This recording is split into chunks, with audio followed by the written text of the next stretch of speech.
ఇదివరలో ఒకసారి పరలోకం అనేటువంటి అంశం మీద కొన్ని విషయాలు మాత్రం నేను చెప్పగలిగానండి. దేవుడు పరలోకంలో ఉంటాడని, పరలోకం యొక్క ఆ వాతావరణం, పరలోకం యొక్క ఔన్నత్యం ఎలాగుంది అనేటువంటిది బైబిల్ గ్రంథం, మరి ముఖ్యంగా ప్రకటన గ్రంథం విశదపరిచి చెప్పిందని నేను మీతోటి మనవి చేసుకున్నానండి. పరలోకం అంటే ఇంకొక లోకం. కానీ బైబిల్ గ్రంథంలో మనం చూసినట్లయితే మొదటి రాజులు 3:30లో దేవుడు పరలోకంలో నివాసం ఉంటాడని, పరలోకం దేవుని యొక్క నివాసం అని, పరలోకం దేవుని యొక్క ఇల్లు అని, ఆత్మలు నివసించేటువంటి ఆ స్థలం అని మనం నేర్చుకున్నామండి. అయితే ప్రియమైనటువంటి వాళ్ళారా, ఈ పరలోకంలో ఉండేటువంటి దేవుడు మనకు ముఖ్యం కానీ, పర అంటే ఇంకొక లోకం మనకు ముఖ్యం కాదని మనం నేర్చుకున్నామండి. పర అంటే ఇంకొక లోకం అది. కానీ దేవుని గురించి మనం ఆలోచన చేసినట్లయితే మనం చెప్పుకున్నామండి. మత్తయి రాసిన సువార్త 6 అధ్యాయం 9 వచనం, 10 వచనం, 14 వచనం, 26 వచనం, 32 వచనంలో మనం చూసినట్లయితే మీ దేవుడు మన దేవుడు అనే పదాలు మనం చూస్తా ఉన్నామండి. అంటే పరలోకం అనేటువంటిది ఇంకొక లోకమైనా దానిలో ఉండేటువంటి దేవుడు మాత్రం మనందరి దేవుడు. మీ దేవుడు, మా దేవుడు, మనందరి దేవుడు అనేటువంటి విషయం నేను మీతోటి మనవి చేసుకున్నానండి. అయితే ఈ ఈ పరలోకంలోకి మనం వెళ్ళాలంటే నేను మీకు ఒక హోంవర్క్ ఇస్తానండి. అంటే మీకు మీరే ఇంకొక ప్రసంగం తయారు చేసుకోవచ్చు. అది కూడా నేను చెబుతాను. ఆ పరలోక రాజ్యంలోకి మనం ఎలాగా వెళ్ళాలి అనేటువంటిది మనం ఒక మెసేజ్ మనం ఆలోచన చేద్దామండి. మీరు, నేను మనందరం కలిపి సూరితేజ గారి యొక్క ఆయన తలంపులు కూడా దీనిలో దానిలో కూడా మనం ఆయన తలంపులు కూడా క్రోడీకరించి మిళితం చేసి మనం కొన్ని కొన్ని ప్రసంగాలు మనం తయారు చేసుకుందామండి. అయితే దేవుడు పరలోకంలో ఉన్నాడని మనం నేర్చుకున్నాం కదా. నేర్చుకున్న తర్వాత ఆయన పరలోకంలో ఉండి ఆకాశంలో ఉండి ఏం చేస్తున్నాడంటే పరలోకం అంటే ఆకాశం అన్నట్లుగా రాయబడినట్లుగా మనం చూస్తున్నామండి. అంటే అసలు ఆకాశం అంటే ఏంటి? మరి ఆకాశానికి కూడా కొన్ని కొన్ని వాకిళ్ళు ఉన్నాయి. మరి ఆకాశాలు కూడా 1, 2, 3, 4 అలాగా కొన్ని కొన్ని ఆకాశాలు ఉన్నాయి. అలాగే మూడో ఆకాశంలో పరదేశం పెట్టాడండి ప్రస్తుతానికి. సిలువు తర్వాత భూమి కింద ఉన్నటువంటి ఆ పరదేశుని భూమి కింద ఉందండి. అప్పటి వరకు కూడా అది భూమి కింద ఉంది. అంటే పాతాళం అనే లోకంలో పరలోకం, భూలోకం, పాతాళ లోకం. అది భూమి కింద ఉంది. సామెతలు చెబుతుంది కదా. దానిలో 2 భాగాలు ఉన్నాయి. ఆ 2 భాగాల్లో ఒక భాగం పైన ఉంటదండి. పరదేశ్ అనేటువంటి దాన్ని వేరు చేసి 3 ఆకాశంలో పెట్టాడనే విషయం మనందరికీ తెలిసినటువంటి విషయం. 2 కొరింథీ 12 అధ్యాయం 3 వచనంలో పరలోకానికి కొన్ని కొన్ని బ్రాంచెస్ ఉన్నాయండి. పరలోకానికే. అంటే ఇప్పుడు స్టేట్ బ్యాంక్ ఉందనుకోండి, దానికి కొన్ని బ్రాంచీలు ఉంటాయి. అదే రీతిగా ఇప్పుడు సపోజ్ మా నరసాపురంలో రాయపేటలో ఒక బ్రాంచ్ ఉండేది. స్థలం మార్చారండి. బజార్‌లో పెట్టాడు. బ్రాంచ్‌ని సబ్ బ్రాంచ్‌ని తీసుకెళ్ళి రాయపేట బ్రాంచ్‌ని తీసుకెళ్ళి బజార్‌లో పెట్టాడు. నరసాపురంలో ఒక ఎస్‌బీఐ ఉందండి. స్టేట్ బ్యాంక్ ఉంది. అదే రీతిగా పరలోకానికి కూడా కొన్ని కొన్ని కొన్ని కొన్ని ఎక్కువ కాదండి బ్రాంచెస్ ఉన్నాయి. దానిలో ఒకటేంటంటే పరదేశు. ఆ పరదేశు ఇదివరకి భూమి కింద ఉండేదండి. దాన్ని ఇదిగో నేను చెప్పా కదా నరసాపురంలో మా యొక్క బ్రాంచ్ మార్చినట్టుగా మా ఎస్‌బీఐ బ్రాంచ్ మార్చినట్టుగా కింద ఉండేటువంటి పరదేశం తీసుకెళ్ళి 3 ఆకాశంలో పెట్టినట్లుగా మనం చూస్తా ఉన్నాం. 2 కొరింథీ 11:3లో 3, 4లో కూడా. అంటే కొన్ని కొన్ని ఆకాశాలు ఉన్నాయండి. అంటే ఆకాశానికి కూడా అదేంటి వాకిళ్ళు కూడా ఉన్నాయండి. ఆ వాకిళ్ళు అంటే మలాకి 3 అధ్యాయం 10, 11 వచనాలు మనం చూస్తే వాకిళ్ళు కూడా ఉన్నట్లుగా మనం చూస్తా ఉన్నాం.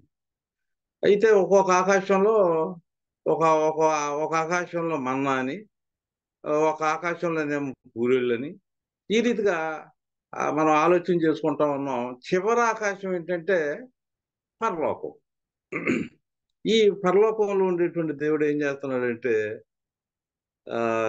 53 కీర్తన గ్రంథం 14 కీర్తన గ్రంథంలో పరలోకంలో నుంచి ఆయన కిందకు చూస్తున్నాడండి. పరిశీలన చేస్తూ ఉన్నాడు, పరిశోధిస్తా ఉన్నాడు, పరీక్షిస్తా ఉన్నాడు. నీతిమంతులు ఎవరైనా ఉన్నారా, మేలు చేసేవాడు కానీ కీడు చేసేవాడు కానీ ఎవరెవరు ఉన్నారు? మేలు చేసేవాడు ఒక్కడు లేడంటండి, నీతిమంతుడు ఒక్కడు లేడు. కనీసం భోజనం ముందు పెట్టుకొని ప్రార్థన చేసుకొని తినేవాడు కూడా లేడంటండి. దేవుని జ్ఞాపం చేయ కృతజ్ఞతలు చెల్లించే భోజనం తినేటువంటి వాడు కూడా కనపడటం లేదు దేవుడికి. పరలోకం నుంచి చూస్తా ఉన్నాడు. సరే, అంతా బాగానే ఉంది. సరే, ఈరోజు మనం ఒక విషయం మాత్రం లేదు, అంటే పరలోకాన్ని గురించి మనం తర్వాత ఎక్కువగా మనం నేర్చుకున్నాం. కానీ ఇప్పుడు మనం నేర్చుకునేది ఏంటంటే, దేవుడు పరలోకంలో నుంచి ఇంకా ఎందుకు చూస్తున్నాడు అని మనం ఆలోచన చేసినట్లయితే, వృత్తాంతాల గ్రంథం 16 అధ్యాయం 9వ వచనంలో మనం చూసినట్లయితే, తన ఎడల యథార్థ హృదయం గల వారిని బలపరచుటకై యెహోవా కనుదృష్టి లోకమంతటా సంచారము చేయుచున్నది. చూసారండి, పరలోకంలో ఉండేటువంటి దేవుడు ఏం చేస్తున్నాడంటే, ఆయన కనుదృష్టి లోకమందంతటా సంచారం చేయుచున్నది. చూసారు అనే విషయాన్ని మనం ఇక్కడ ఆలోచన చేస్తా ఉన్నామండి. ఆ పరలోకం నుంచి చూస్తూ ఉంటాడు ఎవరిని బలపరుద్దామని. ఆయన దేవుడు ఎప్పుడు కూడా మనల్ని బలపరిచేటువంటి వాడు, మనల్ని ప్రోత్సహించేవాడు, మనల్ని పురుకొల్పేటువంటి వాడు అనే విషయాన్ని నేను మీతోటి మనవి చేసుకుంటా ఉన్నానండి.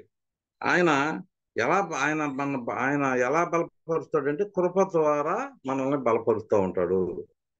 కీర్తనలో 94వ అధ్యాయం 18వ వచనంలో మనం చూసినట్లయితే, ఆయన కృప ద్వారా దేవుడు మనల్ని బలపరుస్తూ ఉంటాడు అనే విషయాన్ని మనం ఆలోచన చేస్తూ ఉన్నామండి. అదే మాట 2 తిమోతికి 2:1లో కూడా, ఆయన కృప ద్వారా నువ్వు బలవంతుడు, మనం కృప ద్వారా మనం బలవంతులు అవుతాము అనే విషయాన్ని కూడా మనం ఆలోచన చేస్తూ ఉన్నామండి. అందుచేత మనం బలపరచడానికి దేవుడు తాపత్రయపడతా ఉన్నాడు. మనం ప్రోత్సహించడానికి దేవుడు ఎంతగానో తాపత్రయపడుతూ ఉన్నట్లుగా మనం చూస్తూ ఉన్నామండి. ఇటువంటి పరిస్థితుల్లో దేవుడు మనల్ని బలపరచాలి అనేటువంటి ఆలోచన కలిగి ఉన్నాడు కదా. ఆలోచన కలుగుతూ అసలు దేవుడు దయా సంకల్పం, పరలోకంలో ఉండే దేవుడు దయా సంకల్పాన్ని గురించి మీ అందరికీ కూడా తెలిసినటువంటి విషయమే. అయితే మొట్టమొదట ఈ పితల యుగంలో ఉండేటువంటి ప్రజలు ఎలా ఉన్నారో మన అందరికీ తెలిసినటువంటి విషయమేనండి. మనందరికీ తెలిసినటువంటి విషయమే.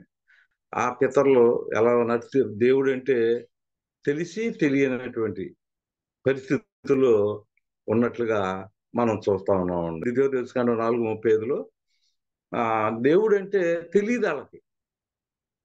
అక్కడ దేవుని తాపత్రయం ఏంటంటే, మన ఐగుప్తులో కొన్ని కొన్ని మహత్కార్యాలు సూచక్రియలు చేశాడు కదా, తెగుళ్ళు రప్పించాడు కదా. తద్వారా దేవుడు ఆ ఫరో గారికి ఏంటి, ఫరో యొక్క టీంకి ఏంటి, ఐగుప్తులో ఉండేటువంటి అందరికీ కూడా, అన్ని జనులకు కూడా దేవుడి యొక్క ఔన్నత్యం తెలుసుకోవాలనేటువంటిది దేవుని యొక్క తాపత్రయం అని మనం చూస్తూ ఉన్నామండి. ఇది ద్వితీయోపదేశకాండంలో 4:35లో ప్రజలు ఎలా ఉన్నారంటే, దేవుడు అంటే తెలియనటువంటి పరిస్థితుల్లో ఉన్నట్లుగా మనం చూస్తూ ఉన్నామండి. అదే రీతిగా ప్రియులారా, నిర్గమాకాండం 32:4లో కూడా మీకు తెలుసండి. మరి అక్కడ మోషే గారు కొండ మీద దిగొచ్చేటువంటి పరిస్థితుల్లో మరి అక్కడ అహరోను గారు కొంతమంది ప్రజలు మరి అక్కడ ఏం చేస్తున్నారంటే, ఒక దూడను చేసుకొని, బంగారపు దూడను చేసుకొని, ఆ విగ్రహాన్ని చేసుకొని, మరి ఆ విగ్రహమే, ఆ బంగారు దూడే మనల్ని ఐగుప్తు నుంచి తెచ్చింది అన్నట్లుగా విగ్రహారాధన చేస్తా ఉన్నట్లుగా మనం చూస్తా ఉన్నామండి. అంటే దాన్ని బట్టి దాన్ని బట్టి మనం నేర్చుకునేది ఏంటంటే, తెలిసి తెలియనటువంటి స్థితి.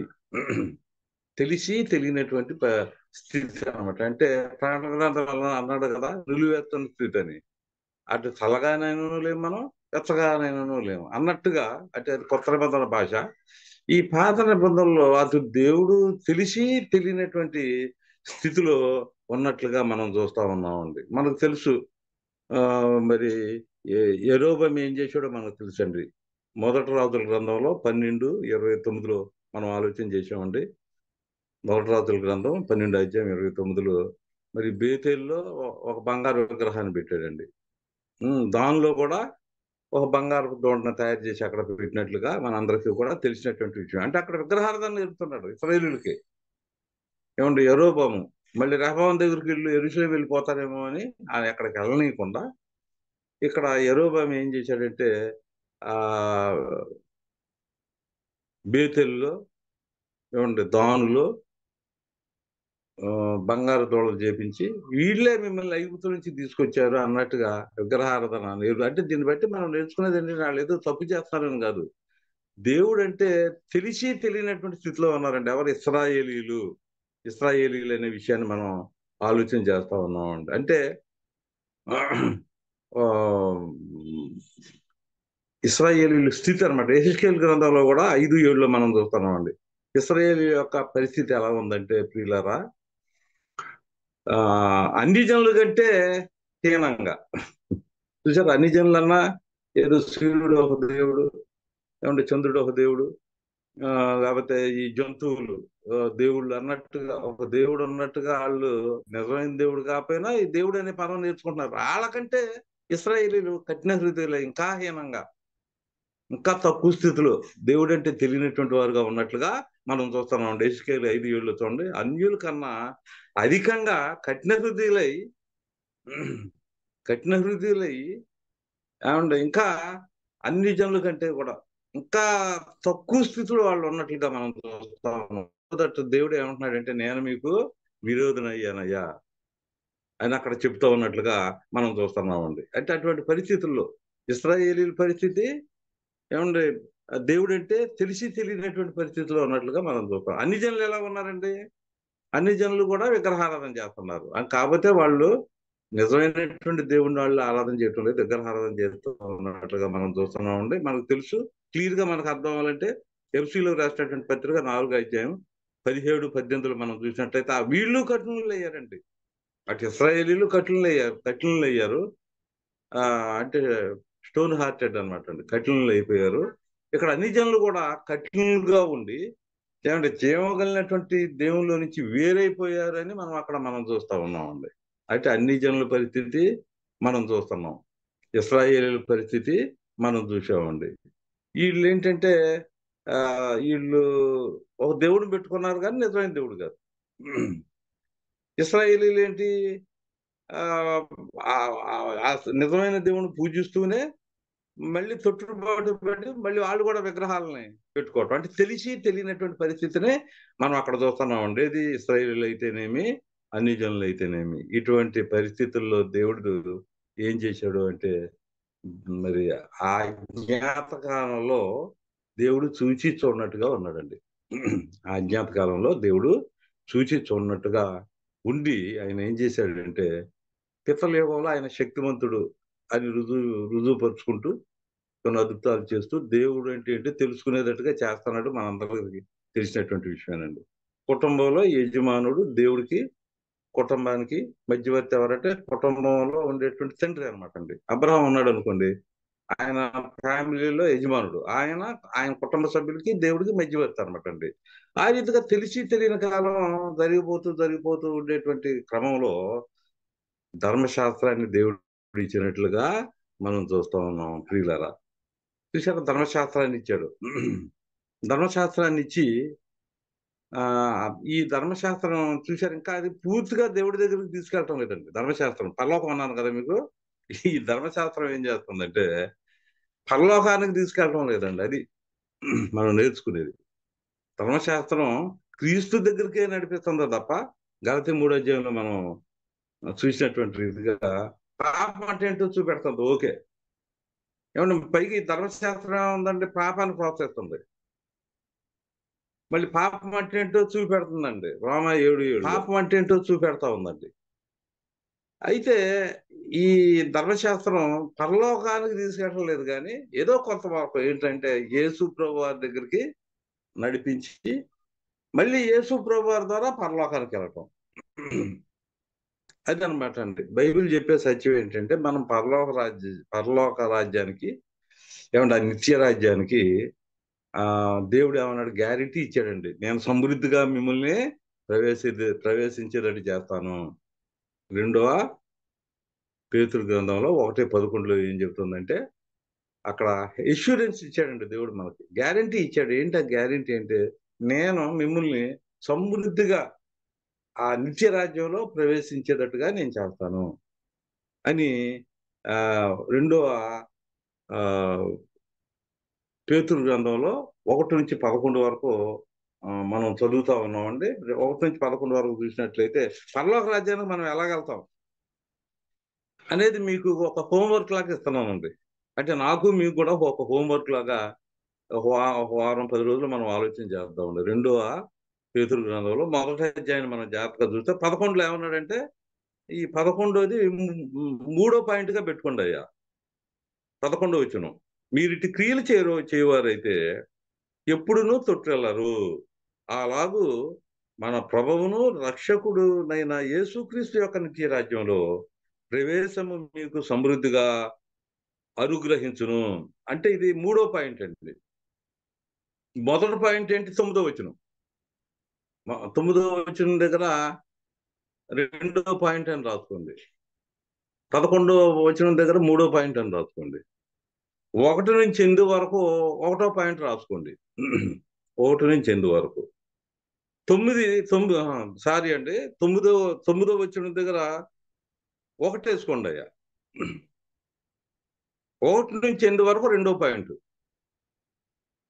11వ వచనం 3వ పాయింట్. పరలోక రాజ్యానికి మనం వెళ్ళాలంటే ఈ 3 పాయింట్లు చేయాలి. దానికి కొద్దిగా మనం ఒక వారం అంతా కూడా చదువుదామండి. ఒకటి ఏంటంటే 9వ వచనం 1వ పాయింట్ అన్నాను కదా, అంటే దాని అర్థం ఏంటనమాట, ఇవి ఎవరికి లేకపోను.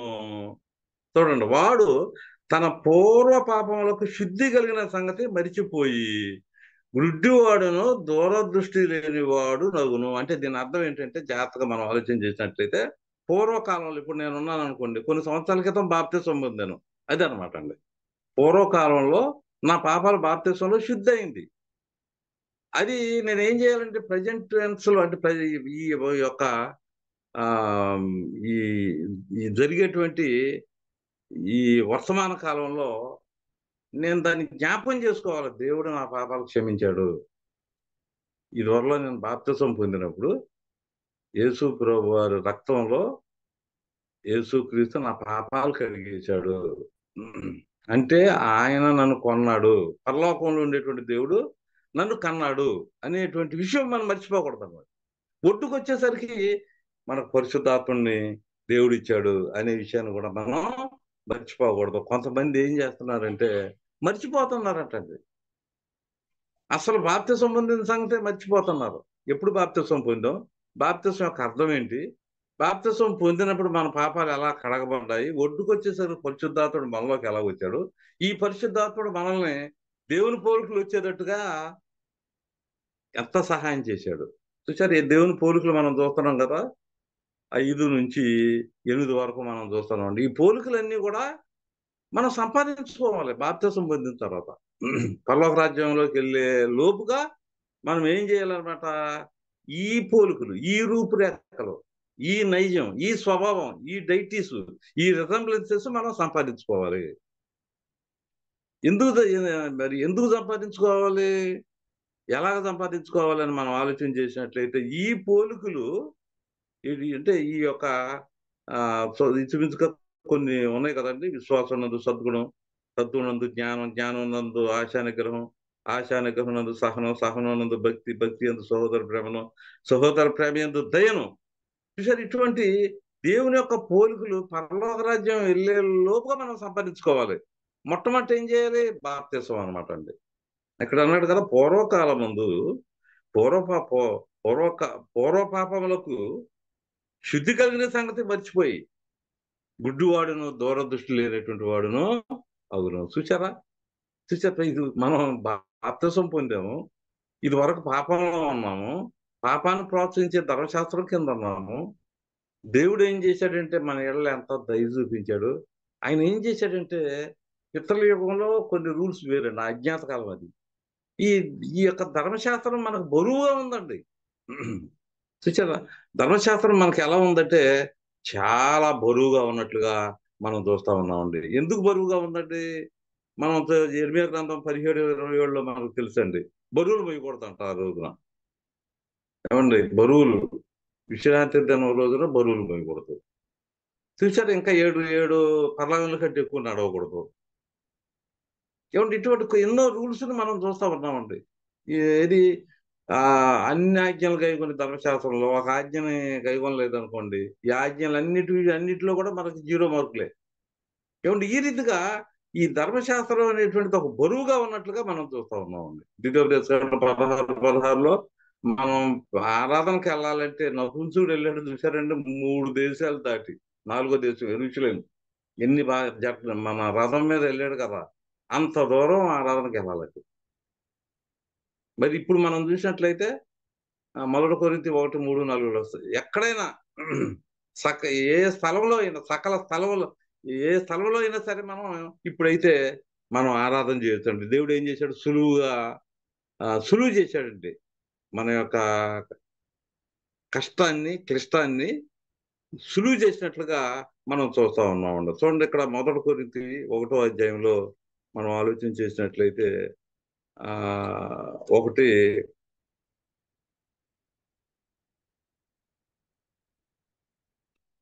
2వ వచనం అండి. మన ప్రభువైన యేసుక్రీస్తు నామమున ప్రతి స్థలంలో ప్రార్థించు వారందరికీ కూడా 4:17లో కూడా ఇదే మాట మనం చూస్తున్నాం. 1 కొరింథీ 4:17లో ప్రతి స్థలంలో మనం ఇప్పుడు ఆరాధన చేయొచ్చు అండి. ఏమండి, మొదటి తిమోతికి 2:8లో కూడా ప్రతి స్థలంలో ప్రార్థన చేయవారని ఉందండి. ఈ రీతిగా క్లిష్టాన్ని, కష్టాన్ని, అంటే ఆ బరువుని తగ్గించేటువంటి వాడు అన్నమాట అండి. అంటే మనల్ని బలపరుస్తున్నాడు దేవుడు. పరలోకంలో నుండి వీళ్ళకు ఉండేటువంటి బరువులు కొన్ని తీసేద్దాం మనం. సులువైనటువంటి మార్గాన్ని, పరలోక రాజ్యానికి వెళ్ళటానికి మనం సులువైనటువంటి మార్గాన్ని వాళ్ళకి ఇద్దాం. సర్వలోక మానవాళికి మనం ఇద్దాం అనేటువంటి తపన దేవుడిది అనమాట. పరలోకంలో నుంచి యథార్థవంతులైనటువంటి వారిని బలపరచాలి. అంటే బలపరచడం అంటే అర్థం ఏంటి? ఆ మోసే బరువుని ఈ విశ్వాసులు ఉంటారు కదా, దేవుని ప్రజలు, వాళ్ళు మోసే బరువుని తగ్గిస్తున్నాడండి. యెరూషలేము వెళ్ళే పని లేదండి. మన దగ్గరే నది ఒడ్లో లిడియా లాగా మనం ప్రార్థన చేసుకోవచ్చు, అటు ఆరాధన చేసుకోవచ్చు. మేడగదిలో 20వ అధ్యాయం 7వ వచనంలో అక్కడ కూడా ప్రార్థన చేశారు. ఆ రీతిగా ఎక్కడైనా మనం ఆరాధన చేసుకునేటువంటి పరిస్థితి వచ్చినట్లుగా మనం చూస్తా ఉన్నామండి. అంత మాత్రమే కాదు, మనకి చూసారు పెద్ద పెద్ద డ్రమ్ములు మోసుకొని ఏంటి ఇన్స్ట్రుమెంటల్ మ్యూజిక్స్ భుజాల మీద మోసుకెళ్ళి మన ఆరాధనలో పెట్టుకొని మన పాటలు పాడవలసిన పని ఎంతవరకు కూడా వాయిద్యాలు లేకుండా, బరువులు మోయకుండా. చూసారు, నిర్జీవమైనటువంటి వస్తువులు 1 కొరింథీ 14:7లో అటువంటి నిర్జీవ వస్తువులతో మనం పాటలు పాడకుండా సరిగమ పదనిస అనేటువంటి మన గాత్రంతో మనం పాటలు పాడేటువంటి పరిస్థితి దేవుడు మనకి ఇచ్చినట్లుగా మనం చూస్తా ఉన్నామండి. మనం గమనించండి ప్రియమైనటువంటి వాళ్ళరా, 2 పేతురు 1వ అధ్యాయంలో మనం చూసినట్లయితే ఇక్కడ చూసారా, మన 2వ లైన్ చూడండి, 1:1లో మన దేవుని యొక్కయు రక్షకుడైన యేసుక్రీస్తు యొక్క నీతిని బట్టి. చూసారా, ఇన్ని వాళ్ళకున్నటువంటి నీతి కూడా మనకు ఉండాలండి. ఇక్కడ 6, 7, 8 వచనాల్లో ఉన్నటువంటి దేవుని లక్షణాలతో పాటు ఈ నీతిని మనం సంపాదించుకోవాలి. ఇంకా 4వ లైన్ చూడండి, 2, 3 వచనాల్లో తన మహిమను బట్టి, గుణాతిశయములను బట్టి. చూసారా, దేవుడికి ఉన్నటువంటి, యేసు ప్రభు వారికి ఉన్నటువంటి ఆ గుణగణాలు మనకు ఉండాలంట. 4వ వచనంలో చూడండి దయచేసి, ఆ మహిమ గుణాతిశయములను బట్టి ఆయన మనకు అమూల్యములను అత్యధికములైన వాగ్దానములను అనుగ్రహించి ఉన్నాడు. చూసారండి, ఇక్కడ కూడా ఈ గుణాతిశయాలు ఉన్నట్లుగా మనం చూస్తా ఉన్నామండి. చూసారు, ఈ యొక్క గుణగణాలని మనం సంపాదించుకునేటువంటి వారంగా మనం ఉండాలి. ఈ గుణగణాలు ఎవరికి ఉన్నాయండి? దేవుడికి ఉన్నాయి, యేసుప్రభు వారికి కూడా ఉన్నట్లుగా మనం ఇక్కడ చూస్తా ఉన్నామండి. మళ్ళీ ఇంకా మనం ఆలోచన చేసినట్లయితే ప్రియులారా, ఇక్కడ 6వ లైన్లో చూడండి. తన మహిమను బట్టి, గుణాతిశయమును బట్టి మనల్ని పిలిచిన వాని అనుభవ జ్ఞానం మూలంగా ఆయన దైవశక్తి జీవమునకును భక్తికిని కావలసిన వాటిని అన్నిటినీ మనకు దయచేస్తున్నందున దేవుని గూర్చినట్టు, మన ప్రభువైన యేసును గూర్చినట్టునైనా అనుభవ జ్ఞానం వలన, చూసారండి, అనుభవ జ్ఞానాలను మనం ఇక్కడ చూస్తా ఉన్నామండి. అనుభవ జ్ఞానాలని మనం ఇక్కడ చూస్తా ఉన్నాం. అనుభవ జ్ఞానాలను అంటే ఏంటి? ఇక్కడ అనుభవ జ్ఞానం అంటే దేవుడికి ఉండే అనుభవ జ్ఞానం వేరు, యేసు ప్రభు వారికి ఉన్నటువంటి అనుభవ జ్ఞానం వేరండి. ఉదాహరణకు మనం ఆలోచన చేసినట్లయితే దేవుడికి ఉన్నటువంటి అనుభవ జ్ఞానం ఏంటంటే 2వ అధ్యాయము 12వ వచనం చూడండి. సహించిన వారమైతే 2 తిమోతికి 2వ అధ్యాయం 12వ వచనం 13వ వచనం అండి. ఆయనతో కూడా ఎలుదుము. ఆయన ఎరుగమంటే మళ్ళా ఆయన ఎరుగనను. మనం నమ్మదగిన వారమైనను ఆయన నమ్మదగినటువంటి వాడుగా ఉండును. ఆయన తన స్వభావనకు విరోధముగా ఏమీ చేయలేడంటే దేవుడికి స్వభావం ఉంది. నేను మీతో చెప్పా కదా, ఆయనకు ఉండే స్వభావం ఏంటి? తన మహిమను బట్టి, గుణాతిశయమును బట్టి, చూచారా, అతిశయపడుతున్నాడు దేవుడు. తనకున్నటువంటి గుణగణాలు, ఆయన పోలికలు, ఆయన రూపురేఖలను బట్టి అతిశయపడుతున్నాడు. చూసారు, తనకు ఉండేటువంటి గుణాలు మనకున్నాయి అనుకోండి. ఈ రోజున మనం బతుకుండగానే మనం సంపాదించుకున్నాం అనుకో, మన గురించి ఆయన అతిశయపడతాడు. చూసారా, దేవుడికి ఉండేటువంటి ఆ గుణగణాలు మారవంటండి. చూడండి, ఇక్కడ 13వ వచనంలో మనం నమ్మదగిన వారమైనను ఆయన నమ్మదగిన వాడుగా ఉండును. ఆయన తన స్వభావనకు విరోధముగా ఏమీ చేయలేడు. చూసారా, దేవుని యొక్క పోలికలు, ఆయన రూపురేఖలు మారవంటండి. ఎందుకంటే ఆయన శరీరం లేదు కనుక ఆయన స్వభావం మారదండి. ఆయన లక్షణాలు అలా ఉంటాయి. కానీ యేసు ప్రభు వారు అనుభవం ఏంటి చెప్పండి? ఆయన శరీరం ఉంది. చూసారా, దేవుడికేమో శరీరం లేదు. యేసు ప్రభు వారు శరీరాన్ని ధరించుకొని వచ్చినట్లుగా మనం చూస్తా ఉన్నామండి. దేవదూతల కంటే తక్కువ వాడుగా, దేవదూతలకు కూడా శరీరం లేదు. హెబ్రీ 2వ అధ్యాయం 9వ వచనంలో చెప్పినటువంటి రీతిగా దేవదూతల కంటే తక్కువ వాడుగా శరీరాన్ని ఆయన ధరించుకొని ఈ లోకంలోకి వచ్చినట్లుగా మనం చూస్తా ఉన్నామండి. ఇంతకు యేసు ప్రభు వారు ఏం చేశాడంటే, ఈ లోకంలో మరి శరీరం ఉన్నప్పటికీ కూడా దేవుని యొక్క పోలికలు మనం సంపాదించుకొని మనం పరలోకానికి వెళ్ళగలము అని ప్రూవ్ చేసినట్లుగా మనం చూస్తున్నామండి. చూసారా, ఆయన దేవుని యొక్క పోలికలన్నీ కూడా సంపాదించుకొని, ఆయన శరీరం ఉన్నప్పటికీ కూడా, శరీరం ఉందనుకోండి, మనం చివరి వరకు నమ్మకంగా ఉండలేమండి. ఒకళ్ళు పడిపోతారండి. అయితే ఈ శరీరం మనకు ఉంది కనుక ఈ నేత్రాశ, ఈ శరీరాశ, ఈ జీవడంబాలని మనం జయించుకుంటూ, ఈ పోలికలు సంపాదించుకుంటూ, ఇక్కడ ఏ పోలికలు నేను చెప్పా కదా, 1 నుంచి 8 వరకు ఉన్నటువంటి ఆ గుణాలు అనమాట అండి. గుణాలను బట్టి వాళ్ళు అతిశయపడుతున్నారు కదా. దేవుడికైతే గుణగణాలు ఉన్నాయి, మారం. ఎందుకంటే ఆయన శరీరం లేదు. యేసు ప్రభు వారికి కూడా శరీరం ఉంది. అందుకని ఏమన్నాడు, ఎవరు నాలో తప్పు ఉందని ఎవడన్నా రుజువు చేయగలడా? 8వ అధ్యాయంలో మనం చూస్తా ఉన్నామండి. అని చెప్పి ఆయన కూడా ఈ 33.5 సంవత్సరాల లోపుగా దేవుని యొక్క పోలికలన్నీ కూడా సంపాదించి అపోస్తల కార్యాలు 1:11లో పరలోక రాజ్యానికి వెళ్ళినట్లుగా మనం చూస్తా ఉన్నామండి. అంతే ప్రియమైనటువంటి వాళ్ళ ఫస్ట్ పాయింట్ ఏంటంటే 9వ వచనంలో మనం బాప్తిసం పొందాలి. బాప్తిసం పొందాలంటే ఎన్ని మెట్లు ఎక్కాలండి? బాప్తిసం 5వ మెట్టు, 4 మెట్లు ఎక్కాలండి. వినాలి, విశ్వసించాలి. విశ్వాసం లేకుండా దేవునికి ఇష్టడేంట అసాధ్యం. అందుచేత ఈ విశ్వాసం అనేటువంటిది గుణగణాల్లో చూడండి, ముందు ఫస్ట్ పునాది అనమాట అండి. మీ విశ్వాసం నందు సద్గుణం. చూసారా, ఇనుటి మూలంగా విశ్వాసం వచ్చును. ఈ విశ్వాసం తర్వాత మనం ఏం చేయాలి? మారు మనసు పొందాలి, ఒప్పుకోవాలి, ఏమంటే తర్వాత బాప్తిసం పొందాలి. చూసారు, ఈ రీతిగా 5 మెట్లు ఎక్కాలండి మనం. 5 మెట్లు ఎక్కిన తర్వాత ఇక్కడ మనకు ఉన్నటువంటి 5వ అధ్యాయం నుంచి 8 వరకు ఉన్నటువంటి కొన్ని మెట్లు చూసారా, ఇక్కడ మనం చూస్తున్నాం. విశ్వాసం నందు సద్గుణం అండి, సద్గుణం నందు జ్ఞానం, జ్ఞానం నందు ఆశానిగ్రహం, ఆశానిగ్రహం నందు సహనం, సహనం నందు భక్తి నందు సహోదర ప్రేమ.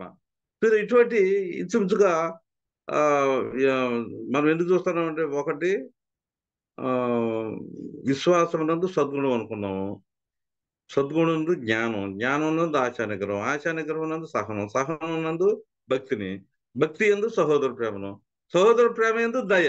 8 అండి. ఇక్కడేమో నీతి అన్నాడు 3వ లైన్లో. ఈ రీతిగా ఇంచుమించుగా కొన్ని పోలికలు, దేవుని యొక్క పోలికలు మనం సంపాదించుకోవాలి పరలోక రాజ్యానికి వెళ్ళటానికి ముందుగా. అవన్నీ ఇటువంటి పోలికలు మనకుంటే ఆయన 11వ వచనంలో మీరిటి క్రియలు చేయవారైతే ఎప్పుడునూ తొట్టెళ్ళరు, ఇలాగ మన ప్రభు అయిన రక్షకుడును యేసుక్రీస్తు యొక్క నిత్య రాజ్యంలో ప్రవేశం మీకు సమృద్ధిగా అనుగ్రహించును. ఫస్ట్ ఏంటంటే 9వ వచనంలో మనం బాప్తిసం పొందాలి. బాప్తిసం పొందే ముందు 4 మెట్లు ఎక్కాలి. 5వ మెట్టు బాప్తిసం ఎక్కాలి. అంటే ఇక్కడి నుంచి ఏం చేయాలి మనం? విశ్వాసం నందు సద్గుణం, ఇలాగా 8 మెట్లు మళ్ళీ ఎక్కాలి, నిచ్చెనెక్కినట్టుగా అనమాట. భూమి మీద నుంచి పరలోకానికి మనం ఆలోచన చేసినట్లయితే కొన్ని మెట్లు ఉన్నట్లుగా మనం చూస్తున్నాం. ఫస్ట్ మెట్లు ఏంటండి? 5 యూనిట్ కాడ నుంచి బాప్తిసం వరకు. అక్కడి నుంచి ఎన్ని మెట్లు అండి? మనం చదువుకున్నాం ఇంచుమించుగా 8 లేక 9, లేకపోతే ఇంకా ఇంకా ఎన్నో పోలికలు మనం సంపాదించుకోవాలన్నా, ఆ గుణగణాలు మనం సంపాదించుకొని ఈ నిచ్చెననేటువంటి మెట్లు ఎక్కుతూ ఎక్కుతూ ఎక్కుతూ ఎక్కుతూ మనం పరలోక రాజ్యానికి వెళ్ళాలి. వెళ్ళినప్పుడు మనం ఏం చేయాలి? జ్ఞానం గురించి ఒక ప్రసంగం తయారు చేసుకోవాలి, ఆశా నిగ్రహం గురించి ఒక ప్రసంగం తయారు చేసుకోవాలి, సద్గుణాన్ని గురించి మనం ఒక సద్గుణం అంటే సద్గుణం అంటే మంచిని పంచడం అంటే దాని గురించి ఒక ప్రసంగం తయారు చేసుకోవాలి. భక్తి, ఈ భక్తిని గురించి కూడా మనం ఒక ప్రసంగం తయారు చేసుకోవాలి. భక్తి అంటే ఏంటండి? మొట్టమొదట మనం చేసే పని ఏంటంటే మన జీవితంలో మన ఇంటి వారి ఎడల భక్తి కనపరచాలంటండి. ఇవన్నీ ఇలా గుణగణాలన్నీ కనపరచాలి. 1 తిమోతికి 5:4లో మొట్టమొదటి మీరు చేసే పని ఏంటంటే మీ ఇంటి సభ్యుల దగ్గర మీ భక్తి కనపడేటట్టుగా ఉండాలి. ఈ రీతిగా సహోదర ప్రేమ, ఇది ఒక ప్రసంగం.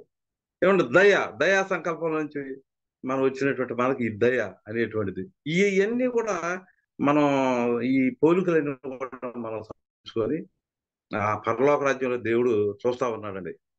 జ్ఞానం కలిగినటువంటి వాడు ఉన్నాడా లేదా? ఎక్కడ సామెతల్లో చూస్తా ఉంటాడు, జ్ఞానం కలిగినటువంటి వారిని ఆయన చూస్తా ఉంటాడంట. అంటే ఈ జ్ఞానం మనకు ఉందా లేదా? ఈ భక్తి మనకు ఉందా లేదా? ఈ పోలికలు మనకు ఉన్నాయా లేవా అనేటువంటి మనం ఏం చేయాలంటే ఈ ఈ భూలోకంలో మనం బతికినంత కాలం కూడా బాప్తిసం పొందిన తర్వాత ఇవన్నీ సంపాదించుకొని 11వ పాయింట్ ఏంటంటే ఈజీ అనమాట అండి. ఇంతే కదా మిమ్మల్ని అడిగేది, ఈ పోలికలే కదా. మేకాల మీతో చెప్పే కదా, మీకు ఇంతే కదా, మీకు న్యాయం, తర్వాత న్యాయం, కనికరం. నేను మీతో చెప్పాను కదా, మేక 6:6లో మనం చూసినట్లయితే ఇంతే కదా అన్నాడండి. మేక 6:6లో మనం చూస్తున్నాం. 8వ వచనం అండి, మనుషుడా ఏది 6:8 అండి. మేక, మనుషుడా ఏది ఉత్తమమో అది నీకు తెలియజేయబడి ఉన్నది, న్యాయముగా నడుచుకున్నటయు, కనికరమును ప్రేమించుటయు, దీన మనసు కలిగి నీ దేవుని ఎదుట ప్రవర్తించుటయు, ఇంతే కదా యెహోవా నిన్ను అడుగుతున్నాడు. ఈ పోలికలన్నీ కూడా మనం సంపాదించుకునేటువంటి వారంగా ఉండాలి ఇప్పుడు అనమాట మనం బతుకున్నప్పుడు. అందుచేత తర్వాత 3వ పాయింట్ ఏంటి? 11వ వచనం. 1వ పాయింట్ ఏంటంటే 9వ వచనం. మనం బాప్తిసం పొందటానికి ముందుగా 4 మెట్లు ఎక్కాలి. బాప్తిసంతో 5వ మెట్టు.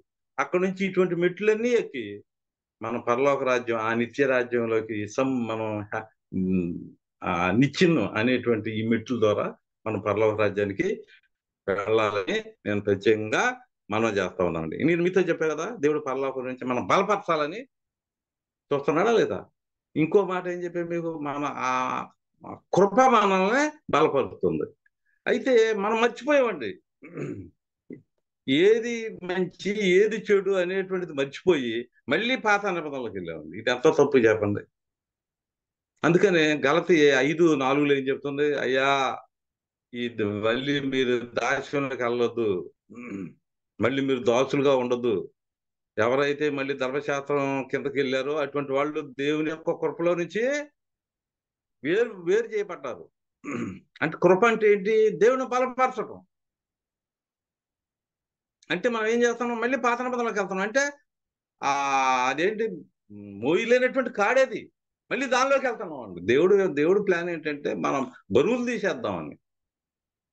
దేవుడు మనకు బరువులు తీసేద్దాం అనేటువంటి ఆశను కలుగున్నాడు. నా దగ్గరికి రండి అయ్యా, నేను మిమ్మల్ని ఏం చేస్తానంటే నా కాడి సులువుగాను, ఏమండి నా భారం చాలా తేలిగ్గా ఉందంటున్నాడండి 11:30 మత్తయిలో. 1 యోహాను 5:3 నా ఆజ్ఞలు భారమనిగా అంటున్నాడండి. చూసారా? ఎక్కువ పాత నిబంధన కొద్ది బుక్ పెద్దదండి, కానీ కొత్త నిబంధనలో 10:3 చిన్న పుస్తకం ఇచ్చాడు మనకి. కొత్త నిబంధన చూసారు, చిన్న పుస్తకం ఆయన చేతిలో, చిన్న పుస్తకం. ఎంత చూసారు, ఎంత సింప్లిఫై చేసేసాడు. యెరూషలేము వరకు వెళ్ళే పని లేదండి, మన ఇంట్లోనే మనం ఆరాధన చేసుకోవచ్చు. ఏమండి, అకుల పిసుకల అలా ఇంట్లోనే సంఘం ఉన్నట్లుగా మనం చూస్తా ఉన్నామండి. ఈ రీతికి ఇంతే కదా మిమ్మల్ని అడిగేది. 6:8 మేకాలో మనం చూస్తున్నామండి. 1 యోహాను 5:3 కూడా నా ఆజ్ఞలో భారమైనవి కావు. అంటే ఈ దేవుని సేవకులు ఏం చేస్తున్నారంటే, బైబిల్ తెలియనటువంటి వాళ్ళు ఏం చేస్తున్నారంటే, ఒక పక్క ఏమో ఈ పాత నిబంధన ధర్మశాస్త్రం ఏమో మొయ్యలేని కాళ్ళలాగా ఉందండి. ఇర్మియా 17:27 కూడా మనం అదే చూస్తున్నాం. అయితే ఈ సేవకులు ఎలా తయారయ్యారంటే 3-4 వచనంలో మత్తయి రాసిన సువార్త, మన మీద బరువులు పెడుతున్నారంటే ఈ యొక్క సేవకులు. చూసారండి, మత్తయి రాసిన సువార్త 23 ఓ పక్క ధర్మశాస్త్రం మనకి బరువులు పెడతా ఉంటే, దేవుడేమో పైన ఏంటి మన బలపరిచి మన బరువులు తీసేయాలి అని ఆయన ప్లాను. పాపాన్ని బరువు తీసేయాలి, పల్లవ రాజ్యానికి రావడానికి ఇది బరువుగా అసంపూర్తిగా ఉన్నటువంటి ఈ ధర్మశాస్త్రాన్ని సిలువు కొట్టేయాలి, మనల్ని సింప్లిసిటీగా చేసేసి పెద్ద మన మీద బరువులు పెట్టకుండా నా ఆజ్ఞలు కూడా భారమని కావని చెబుతూ, ఏమంటే ఈ రీతిగా మనకు దేవుడు చాలా సులువైనటువంటి మెత్తడు. పరలోక రాజ్యంలోకి రావడానికి సులువైన మెత్తడు దేవుడు మనకిస్తే, ఆయన యేసుప్రభువు వారు శ్రమల బాప్తిసం పొందాడు. చూడండి ఎన్ని బాధలు పడ్డాడు శిలువలో. మనకి శ్రమలు లేకుండా, శ్రమల బాప్తిసం మనకు లేకుండా నీటి బాప్తిసం పెట్టాడు. చూడండి, ఈ నీటి బాప్తిసం పొందాం, వెనకన ఎప్పుడో మనం బాప్తిసం మర్చిపోయాం. మనం ఏం చేస్తున్నాం అర్థం కావట్లా. మనం ఎక్కడికి వెళ్ళాలో గమ్యం గుడ్డోళం అయిపోయామండి. పరలోకం కనపడటంలా. కారణం ఏంటంటే మనోనేత్రాలు మూసుకుపోయినాయి. జీవం అనే వెలుగు లేదు. జీవం అనే వెలుగు లేనప్పుడు మనం ఇంకా ఆయన పోలికలు ఎలా వస్తాయి? నీతి అంటే దేవుని యొక్క ఆజ్ఞ ప్రకారం నడవాలి కదా. అందుచేత మత్తయి రాసిన సువార్త 23 చూస్తే సేవకుల పరిస్థితి కొన్ని చక్కబెట్టేటట్టుగా ఉందా అంటే, ఈ రోజుల్లో సంఘాల్లో చొరబడి సంఘాలను పాడు చేసేస్తున్నారు దేవుని యొక్క సేవకులు. 23 చూడండి, మోయ సఖ్యం కానీ భారమైన బరువులు కట్టి మనుషుల భుజముల మీద వారు పెట్టుదురే గాని తమ వేలుతోనైన వాటినే కదలేంపనన్నారు. లోక 11:46 కూడా మనం ఎదురు చూస్తున్నాం. సేవకుల పరిస్థితి బరువులు పెట్టడం. 7 వారాలు ప్రార్థన అంటాడు, ఇంత డబ్బు తీసుకురమ్మంటాడు. ఏమంటే మనుషుల్ని తను మోసపోతున్నాడు, తన దగ్గరకు వచ్చేవాళ్ళు మోసం చేస్తున్నాడు, తన దగ్గరకు వచ్చేవాళ్ళు కూడా మోసపోతున్నారు. ఏమంటే ఈ రీతిగా మరి దేవుని యొక్క ఆశ ఏంటంటే మన బలపరచాలి. ఏంటి అంటే బలపరచాలంటే మన మీద బలపరచాలంటే మన దగ్గర ఉండే బరువులను ఆయన తీసేశాడు కదా. అజ్ఞాత కాలంలో చూసి చూడనట్టు ఊరుకున్నాడు. ఈ ధర్మశాస్త్రం బరువు అయింది అనుకున్నాం, దాన్ని కూడా తీసేశాడు కదా. ఇప్పుడు సులువైనటువంటి ఆజ్ఞలు ఇచ్చాడు కదా మనకి. ఇవన్నీ కూడా మర్చిపోయామండి మనం. ఈ వాస్తవాలన్నీ మర్చిపోయి జీవం అనే వెలుగు లేక గుడ్డోళం అయిపోయి మనం ఏం చేస్తున్నామంటే మళ్ళీ ధర్మశాస్త్రంలోకి వెళ్తాం. ఏమన్నా అవన్నీ కూడా నిష్ప్రయోజనం. మీ నాయకులు అయినటువంటి వాళ్ళు మంచి నాయకులేమో సేవ చేస్తున్నారు, వాళ్ళు ఏడుస్తున్నారు. వాళ్ళని ఏడిపించి కూడా సంఘ సభ్యులు కూడా ఏమండి ఈ పాతన పదం తప్పుడు బోధల వైపే వెళ్తా ఉన్నారండి. అంటే నిష్ప్రయోజనం అంటున్నాడు. అది భిన్నమైనటువంటి స్వార్థతో తిరిగిపోతా ఉన్నారు. అటువంటి వాళ్ళందరూ కూడా శాపగ్రస్తులు అని బైబిల్ చెప్తా ఉంది. ప్రకటన గ్రంథంలో ఏం చెప్తుంది? ఇటు మరి ప్రకటన గ్రంథంలో కూడా మనం ఆలోచన చేసినట్లయితే లాస్ట్ లో మనం చూస్తున్నామండి, ఈ పరిశుద్ధ పట్టణంలో వాళ్ళకి ఏమంటే ఎటువంటి పాలు లేదనేటువంటి విషయాన్ని, ఏదన్నా కలిపిన తీసివేసిన తెగుళ్ళు అంటున్నాడండి. అక్కడ సేవకుల పరిస్థితి చూస్తే బరువులు పెట్టేటువంటి వాళ్ళు ఏళ్ళతో కూడా తీసేయాలంటాను. ధర్మశాస్త్రం తీసేసాడు దేవుడు, మంచిదే. ధర్మశాస్త్రం ఎంతవరకు యేసుప్రభువు దగ్గర నడిపిస్తుంది, పరలోక రాజ్యానికి తీసుకెళ్ళాల. కానీ ప్రియమైనటువంటి వాళ్ళారా, అది నిష్ప్రయోజనం అన్నాడండి. కానీ ప్రయోజనకరమైంది దేవుని యొక్క వాక్యం. ఇది పరలోక రాజ్యానికి తీసుకెళ్తుంది కనుక వెళ్ళిపోయే లోపుగా మనం దేవుని యొక్క పోలికలు మనం మనం కూడా అతిశయపడాలండి. నాయన నీ పోలికలు యేసుప్రభువులో ఉన్నాయి. శరీరం ఉన్నా కూడా